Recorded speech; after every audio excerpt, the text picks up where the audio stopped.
Welcome to the Cult of Domesticity podcast, a podcast about history, true crime, and whatever life brings us. I'm Courtney, and every week I am joined by another fascinating person.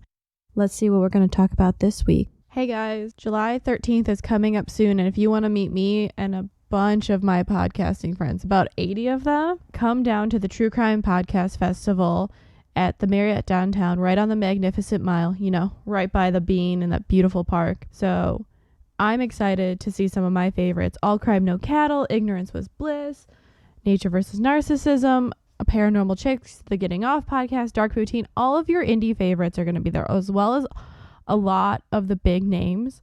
This is a full day event, and the sooner you sign up, the cheaper it's going to be. So make sure you sign up soon. And there's going to be meet and greets. I'll be there.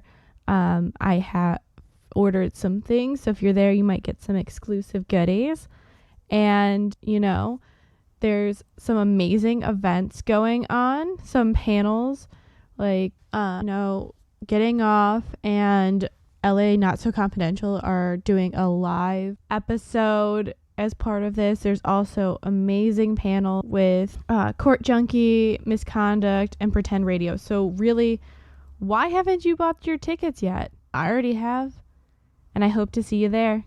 Welcome back to the Cult of Domesticity. This week we have Marble Orchard Podcast. You guys want to introduce yourselves? No. Yes. We do. I'm Faye Daniels. I'm Prickly Pete. I'm the funny one. She's the one that has to be here because it's awkward if I just talk to myself for an hour. Because you're not the funny one. You've exposed yourself, you dummy.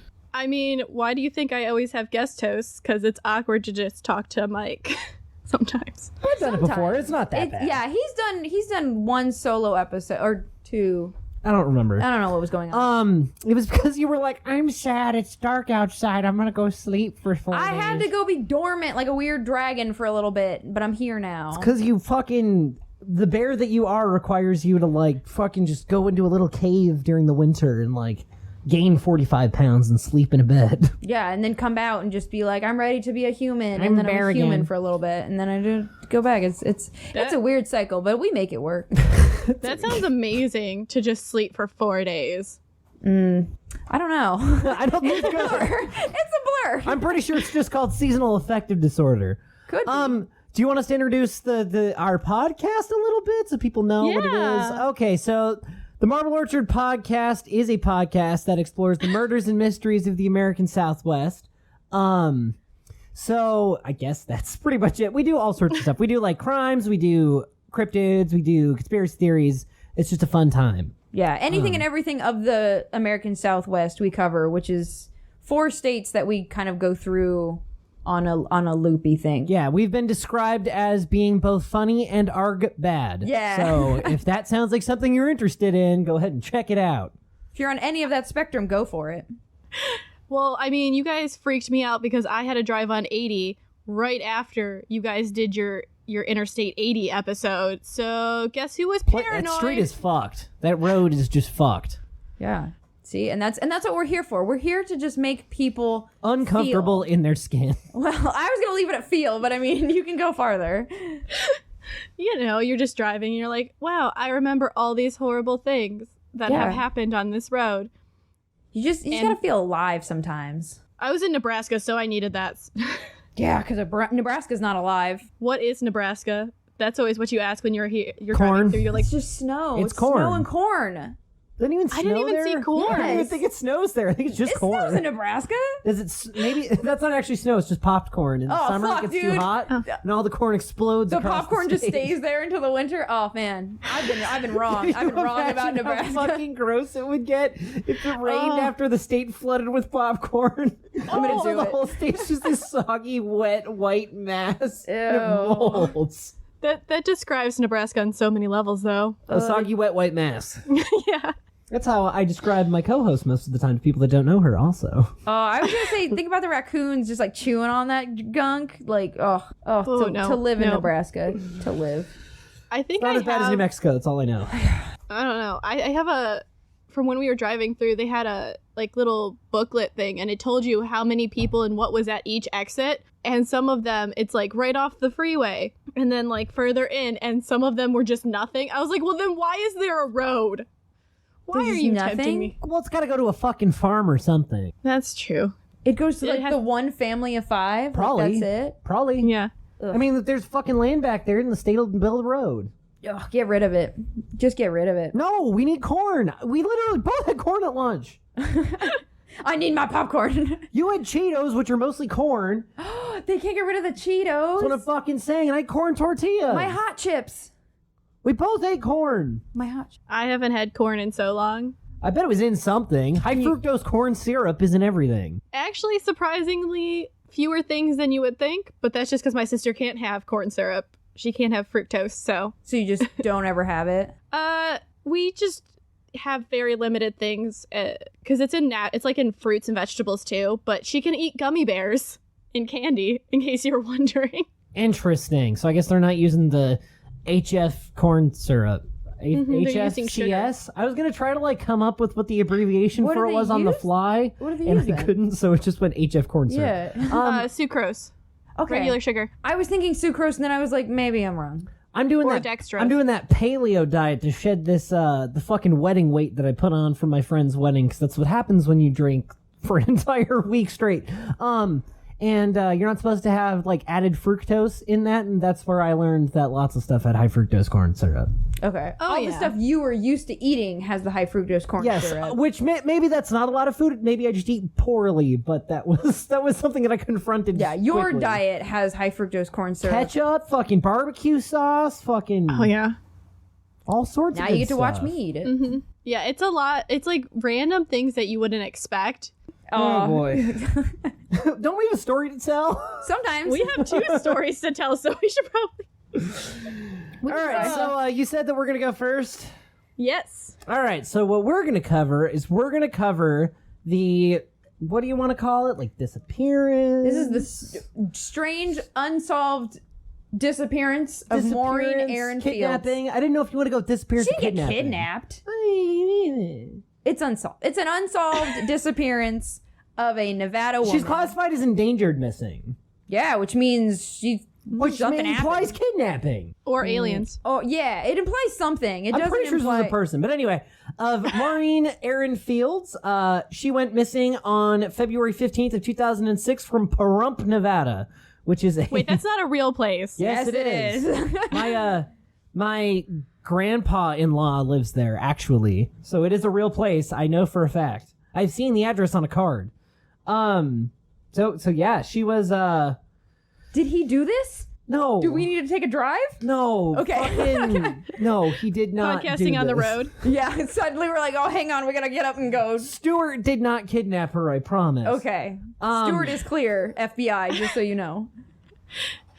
Let's not lie. It's the NSA man who's forced to listen to all these. All right. Well, I really feel bad for him because she was 41 years old when she went missing. She'd be 54 today. Other than that, I think you're ready to start giving the details. the details. Yeah. So she lived with her 56-year-old husband, Paul Fields, which it sounds like just a generic name. Hi, my name is Paul Fields. Also, if people want to see that I own dude, an auto he's parts store. yeah, he definitely sounds like just like some dude out in the country that just has something. Yeah, Paul Fields. A tractor probably. He has fields. Yeah, he's got that fields. also could be the place he grew up in. Paul Fields also sounds. He grew up in like a field. Yeah, and so that's what I mean. Like he's just such a but You plant him. He's You kind of, water him. Yeah, Paul he- grew in the fields. He grows, but he doesn't grow great. He's got a little something going on, as we will see later. But they live together, but they are not doing great. They're having a little bit of they're having a row They're having every once in a marital while. strife. Yeah, they're having some issues. So this isn't a Dateline then. No, They had the perfect marriage. Oh, definitely this not. is not the perfect marriage at all. But I mean, they'd been married for a bit, so they were trying. 15 years, indeed. They In were fact. they were In trying. fact, not indeed. 15 years, indeed. Indeed, good sir. They've been married 15 years. Do you have a monocle on? Yeah, Quite. all the time. So what was going on is that on Valentine's Day, Maureen and Paul were having a bit of a domestic fight. They were arguing over some stuff. Mild domestic violence, nothing big. We don't know the details because unfortunately this is going to get very one-sided. But they know that Maureen showed up to work. She worked at a Wells Fargo. And she showed up and she was pretty upset. And her coworkers could tell that she, everything wasn't quite right. And she did state that something was going to happen on that day. And then the work day kind of happened. And then she left in the evening. So she kind of alludes that like something could happen, but there's nothing ominous at that time. No. So basically all it is the couple's fighting. She goes to work, and then like at work she's like, oh God, it's fucking Paul over here. And then after that she's like, all right, bye guys, see you tomorrow morning. And then she's never seen again.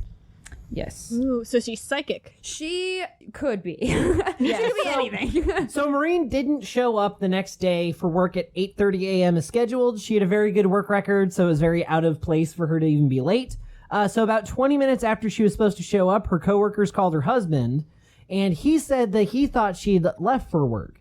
So he does the like, she's not there thing. So like, that doesn't really tell you anything because it's like the go-to thing if he had done something, if someone else had done something, who knows. So after getting off of the phone, he actually did go directly to the police station though. So it wasn't just like I don't know where she went if she didn't go to work and then nothing happens. He actually seemed to be alarmed himself and went and contacted. So he's not Christopher Watts, basically, is what you're telling me. No, he didn't pull a Josh Powell. He didn't just fuck around for 2 hours going in circles in a van. He goes to the police and starts asking if there's been any accidents involving a green 2004 Hyundai. Yeah, because that was her car. That wasn't just a random car that she was like... Well, he never mentions, when he talks to the cops, he never mentions his wife's name or why he's like investigating. That's not entirely true because he does try... Well, according to him, that's not true. Because he did say that at the time, he was trying to file a missing persons, but there's that whole, like, gotta be gone 24 hours thing before you can report someone missing once they're over 18. But this is all coming from him. That's from him, though. The police don't say anything like, oh, yeah, he totally tried that, so... Like. Yeah. What I saw is that a couple times, he claimed he was like, they said I couldn't file it yet, but other... like sources were saying that he didn't even ask about like what about a person? Trust the news, remember? Yeah, I don't know if the news is right, he's right, but we only have his side because Maureen is now missing in action. So arg bad. And so he then of course waits 24 hours and then reports her missing, but he wouldn't really need to. Do you think he set a timer? Oh yeah, he set it on the fucking oven. This is 04. He's got a flip phone. Those had timers on them. I think he still probably used a watch. That dude's probably got like the Nokia block phone. No, he's a field dude. He's got a watch. He's just beeping it. He's like got a little beep beep beep. Yeah. He's like 24 hours. Yeah, he's setting the sundial. He's like, when it looks just in this weird crack, I assumed if you want to set a sundial, you like put a magnifying glass where you want it, and then like when the beam goes onto like a firecracker and lights the firecracker and the explosion is your alarm. Yeah. Oh my god, that would be the best one. That would be if you were just like, oh, here, no, got it. Set off the poppers. Let's go. So the next day on February 16th, her 2004 Hyundai was found in Inyo County, California, which was about 12 miles from the Nevada state line. It had been stuck in the sand in the desert about 125 feet off the road. So, like, the sand's there, gets real deep. So someone, maybe someone else, had taken the car, tried to drive it into the desert, and then it, like, sinks into the loose dirt. Yeah, well, because it's close to Death Valley, which is, like, the sand. Dunes, but it's north I'm sorry, of the dunes. watching people drive on sand can be hilarious, especially with cars, like with vehicles that aren't equipped for it because they just struggle. Do they? I've never seen it. I've seen videos of people like trying to drive. Like, I saw this video once where like they took a car to the dunes, like an old ass Honda Civic on like a trailer, and they drove it out into the dunes. And what on purpose? Yeah. Okay. These people it was old ass, they're just getting rid of it. They were just fucking around with it. Okay. And they like put it at the top of one of the big dune like ramps, and they like tried to push it down, but it just like sunk into the dune, and then there's just like time elapses at like different points where like the sand's just burying it. What the hell? It was really funny. In Long Beach, Washington, you can drive on the beach in like certain areas. So for 4th of July, it's kind of fun because you see a bunch of people, they park on the beach and then they shoot off fireworks. But the park rangers patrol the beaches because it's part of state property. And it was just funny because I went to the office one day and one of the rangers goes, hey, you want to see a Jeep that's just in the surf? And I said, what do you mean in the surf? And he goes and shows me the picture. I was like, oh, that's a Jeep Wrangler that is half submerged because they got stuck I've seen pictures of that. Came in. Yeah. So it is in the water then? Like it had gone from, like it was originally in the sand and then the surf just like came up and the tide came in. Like folks like to also drive their beach out onto the fucking beach. Mm-hmm. So what did I just say? I don't know. Folks like they drive their bitch out on the beach. Onto the beach. And then when they get on there, they're like, oh, I can just be wherever. It's a Jeep. It's fine. Even if it's submerged, the tires will make it float. Or that's like what they think. So because it's a Jeep, dumb they shit think like it that can all do the time. anything? Yeah. Oh my God. Yeah, but your car doesn't weigh enough and doesn't have the right kind of tires to grip it. So you just kind of just start like basically it's like in snow too. Your wheels keep going and it digs you a deeper hole. And Yeah, it's not it's the like best life quicksand choice. kind of where it just is the more you fight, the deeper it digs you in and then you're just stuck because it's a giant car. Yeah. And it's just kind of funny because apparently getting out of sand is like the same thing as if you get stuck in snow. You just do the exact same thing. Well, yeah, they're similar substances. They're both like, are those both non-Newtonian fluids? Is that what that's called? I think so. I'm not gonna say yes or no, but maybe. Except for you can't use kitty litter to get you out of sand. I don't think that works you're as just well. adding more sand to the sand. Yeah. All right. Well, so now we're gonna get into one of at least my personal favorite things, which is when you find a car and there's lots of weird shit in the car, and they're like, "How did this get here?" Yeah. So, Meth. well, is actually, probably the that's an answer. answer to a lot of it. So her keys were actually in the ignition still, but the driver's seat was fully reclined. So like fucking laying down, like When you need to take a nap in the car or get a blowjob. Yeah. or get a blowjob in the car. Her so- purse is in there. Yeah. And slippers and eyeglasses were down underneath the gas pedal. There were some religious pamphlets that were fanned out next to her purse, which, so like, I don't know exactly which ones, but probably like a Mormon one and then Mormons. maybe like a Jehovah's Witness or something like that. She's like shopping for a new religion. Yeah, it's like getting life insurance. You gotta shop around. I thought you don't shop around, they just come to you. I mean, Depends if you're actively You gotta searching shop for around them or for they're them, searching yeah. for you. But also, going along with the purse, her wallet and her credit cards were still in the purse. So, like, nothing was stolen. yes. What gets weirder, though, is there was a knotted up pair of pantyhose sitting on the seat. But also bottles of prescription painkillers and tranquilizers one of them was empty. Now, the fact that she had these bottles isn't actually that weird because apparently she'd had a few surgeries in her lifetime. One was she had a titanium plate put in her jaw. And then the other would be that she had 2 different foot surgeries prior to this for some sort of foot-related condition. And the fact that she'd had those surgeries was related to like a chronic pain issue she had. So she would have just had these painkillers, but still the fact that like one of the bottles is empty and it like if you just take these details as is, it sounds like she like drove out into the desert to get high and look at Jesus pamphlets. Yeah, and because they specifically state that there's a Xanax bottle, and a lot of people, unfortunately, like to use Xanax to overdose. So it's one of those things where she drove Dropping out. bars. She drove out in the desert and just like overdosed. But the Xanax bottle had been completely wiped clean of prints, and there was also a .22 caliber rifle in the back seat. So there's this combination of stuff that just goes off weird. Yeah, and just outside of the car, so crime scene, but not directly in the car, there was also a blanket sitting on the ground that was stained with a small amount of both blood and vomit. Ugh. But again, there were no signs of Maureen at the scene whatsoever. No. It's creepy that the pill containers are wiped clean. You're just like, that's not right. Yeah, and I mean, if she had committed suicide, it was one of those things where she wasn't gonna just like wander off while doing it. She would have just stayed in the car. Like at that point, also there was no point. note or anything, and usually with especially something like this, you'd expect some sort of note or something. The Jesus pamphlets. Maybe that was the had note. the pamphlets right on the back of them. Yeah, like you had paper. I picked this one. I'm going to meet him. See you guys in a couple days. Yeah. I found the golden tablets, guys. Yeah, you're like, here it is. I figured it all out. And then you're just like, I gotta leave. And you get up. But that's That's as far as it would go. They did take some of the evidence back to do DNA testing. Yes. And they found traces of an unidentified male's DNA on some of the evidence from the car. Yes. So not Paul Fields.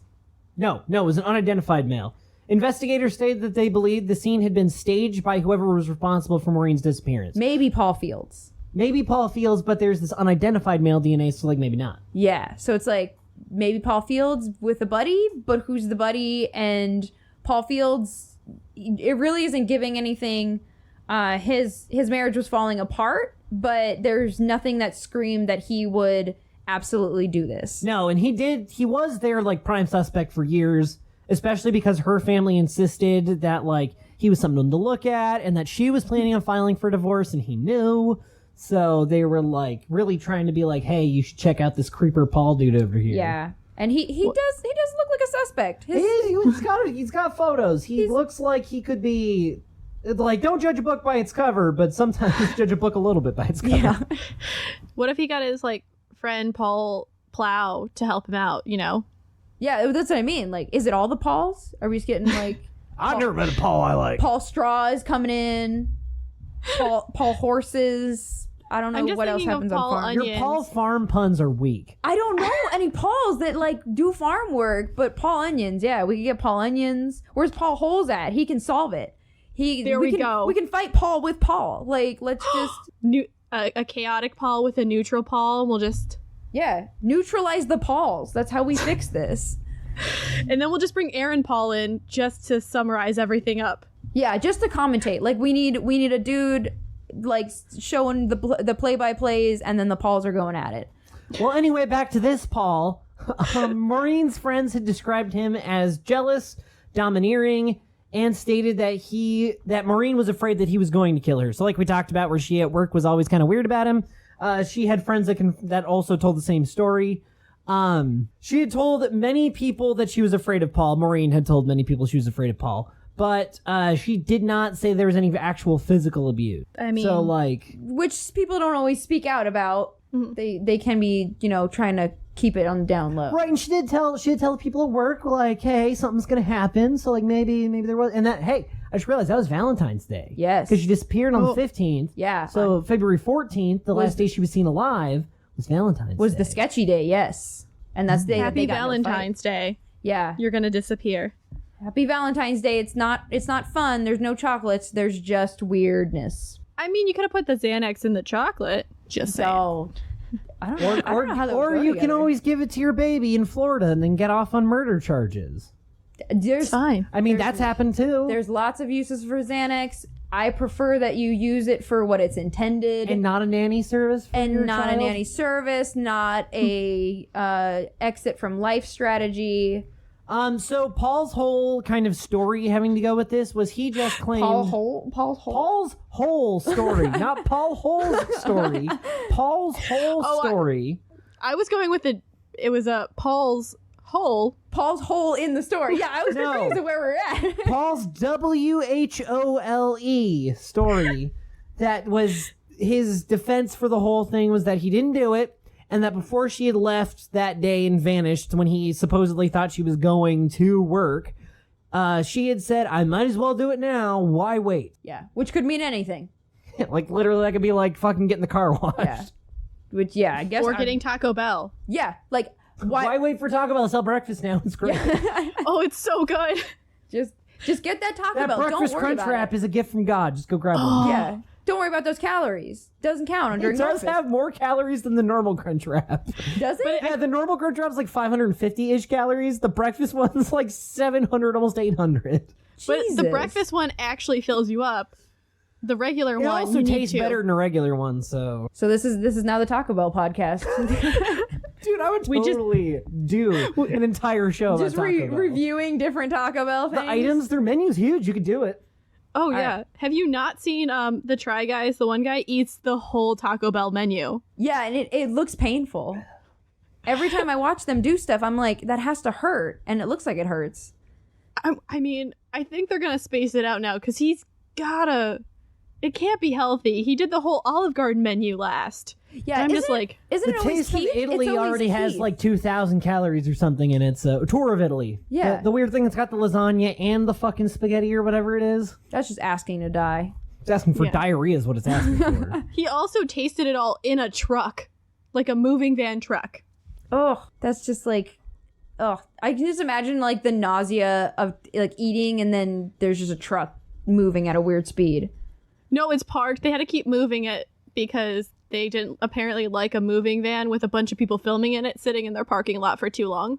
Oh, yeah, that would make sense. That would bring some suspicions. I've seen a porno like that. I'm sure you have. There's porn for everything. Except for this. There's not porn for this. So Paul had also claimed that Maureen had been draining thousands of dollars from their joint banking accounts prior to her disappearance, and he believed. So again, this is Paul being like, "Oh, this wife of mine that disappeared, she's probably doing something else because she's totally got a gambling problem, and that she's addicted to prescription drugs." Those were what he implied with the whole like money disappearing out of the account thing. Which I mean seems very like, oh yeah, the gambling problem. Like I feel like you just blame that on everybody. Yeah, it's Nevada. Or you just are getting the money out pretending you have a gambling problem so you can get away from that fucking asshole. Yeah, you're stashing the money so you can eventually leave, have like a nest egg for that, and then go through the divorce with some money left over because he didn't take it all. Yeah, he also claimed that at the time he had no idea that this was going on. So like this is some sort of weird like retroactive theory that he's coming up with because apparently she normally handled most of their finances. So like she's the one paying the bills and stuff like that. She works at a fucking Wells Fargo. Of course she handles the of course finances. she's the one doing the bills. But he said that he didn't find out all this money was missing until he got like bank statements and credit card statements from after she disappeared. Which is true because you can actually see one of the things if you Google her name is her financial records pop up and you can see that it is very low and there's a lot of negatives on there. Well, yeah, because everything. according to Paul, she had taken out two $7,000 cash advances off their credit cards. And Yeah. cash advances, fuck you. There's bad. a lot of liens. Don't take cash advances from your credit cards. There's advice to anyone listening. Don't take cash advances.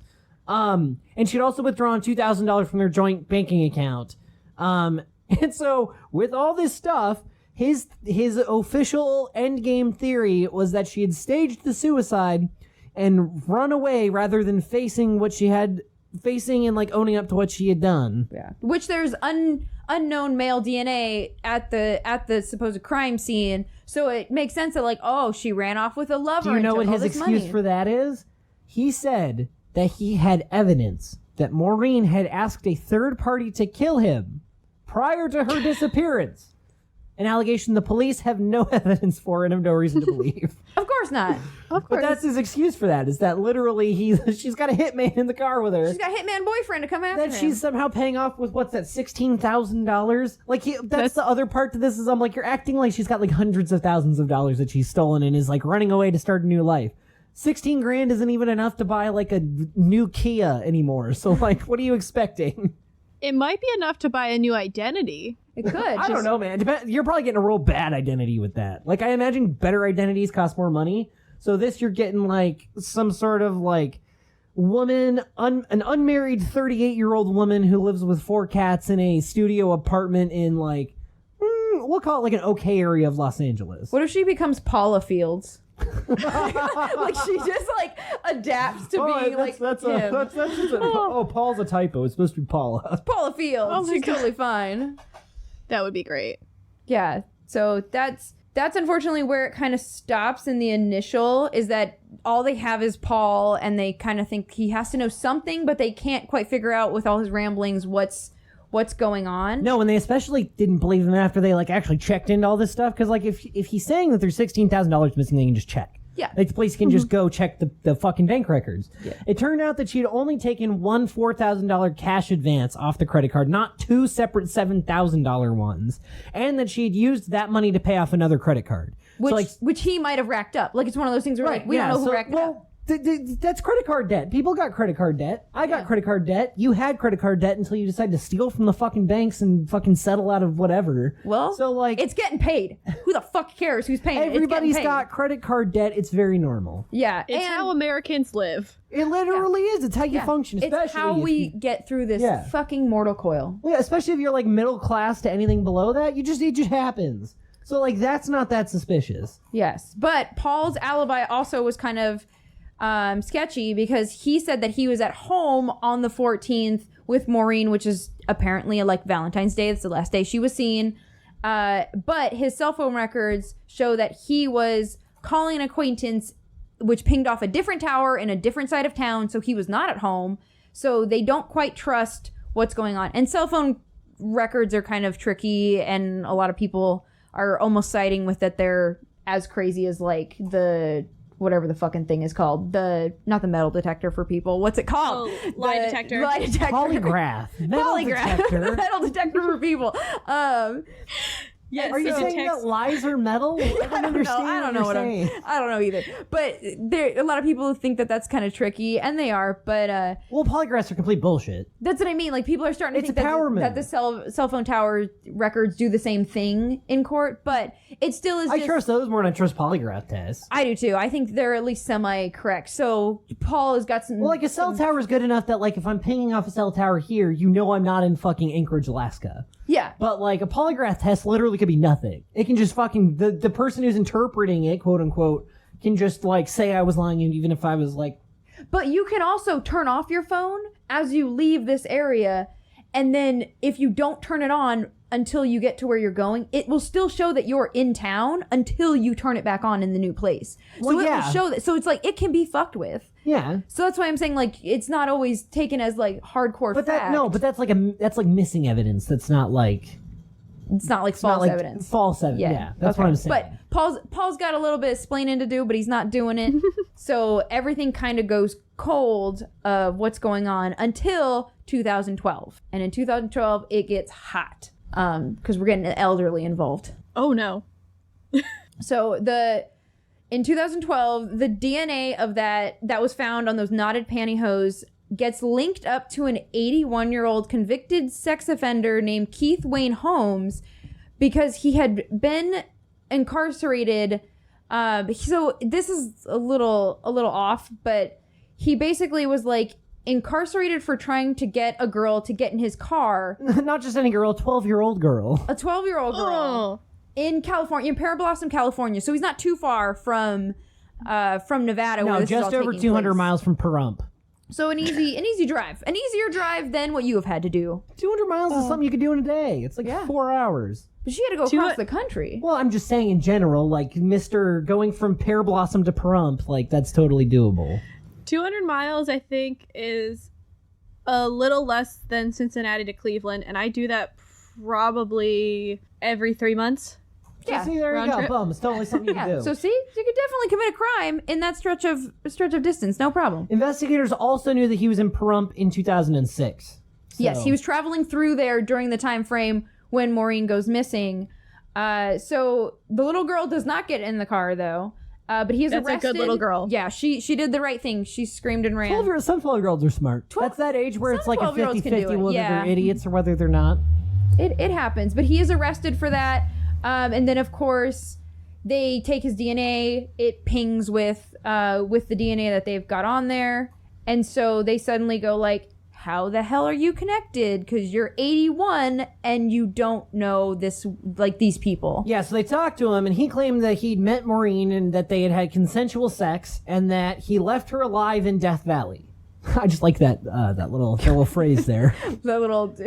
What is that? Alive in Death Valley. That seems like... He left her alive in Death Valley.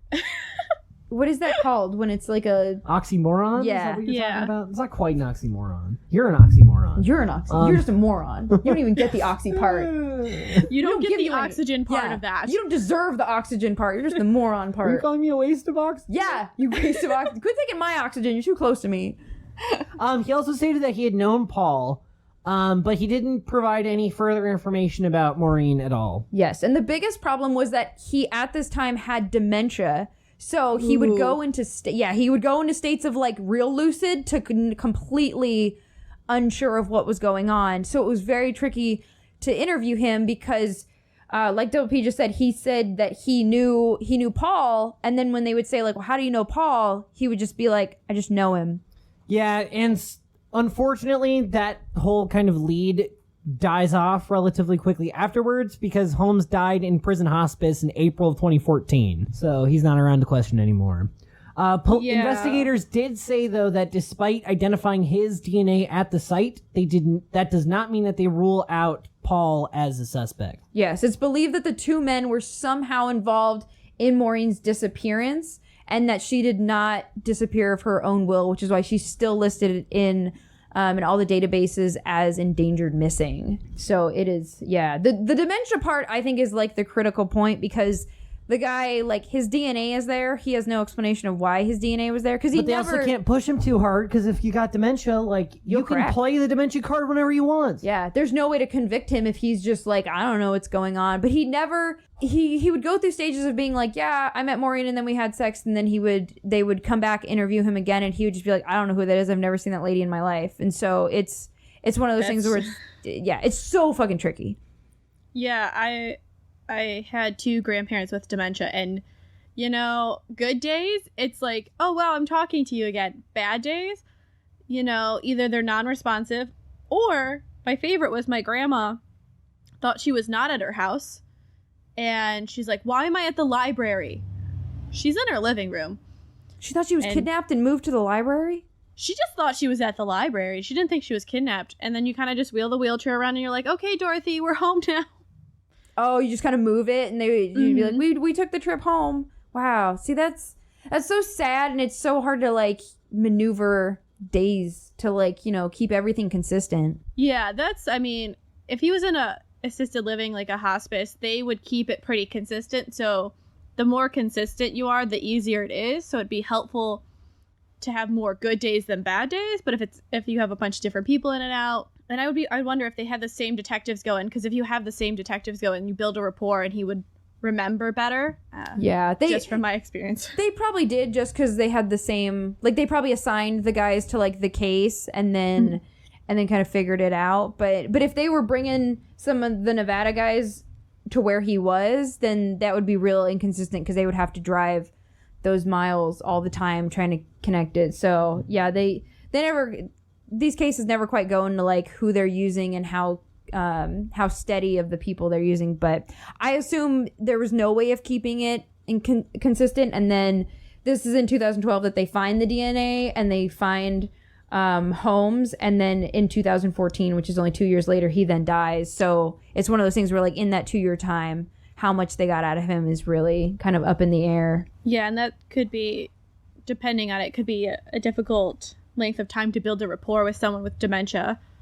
It's just hard. They may not have had even enough time to get to like any sort of consistency in his answers. So it was, it's one of those things where DNA should have solved this case, and then they threw a right hook of like, well, how do you fight dementia? Well, also the DNA doesn't solve it. It just places him in her car at some point. But it brought them a new person that could have led to more things. It brings them a new lead. But that doesn't mean that it solves anything. Think about how many cases there are that get exciting leads like this and nothing ever happens. But he could have said something, like he could have dropped the ball on something because they still don't have any trace of Maureen. So like they really would want the body to be found.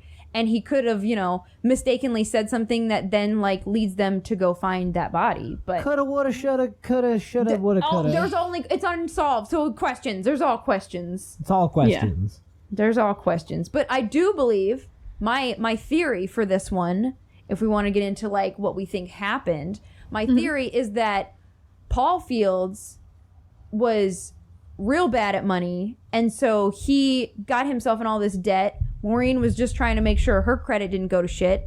They're fighting about that, and that he ends up hiring this Holmes dude to kill his wife in order to collect the life insurance. But there was no fucking life insurance shenanigans going on. We don't know, man. We You're don't know. pulling that out of thin air. Paul Fields is real sketchy about what's in his fields. That would be fucking reported I don't know what's on in if Paul he got a Fields' fucking piece of shit. Fucking... Don't at me with my theory. Load. I can do whatever I want with my theory. What if she's in the fields?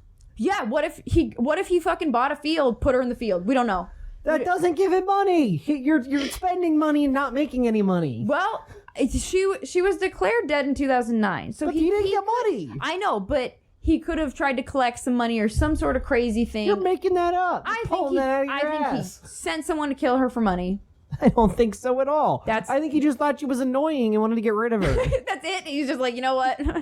There's an easier way to get rid of people than that. A lot of folks do that. A lot of folks are like, I'm not divorcing them. That's going to make me look like the bad guy. I'll just have them murdered. Yeah, I'll just murder them. How many times have we said that is not the easy way to go? The murder is not an easy way to fix your problems. Like, no, I don't think so. Handle it like an adult. Yeah, just divorce them.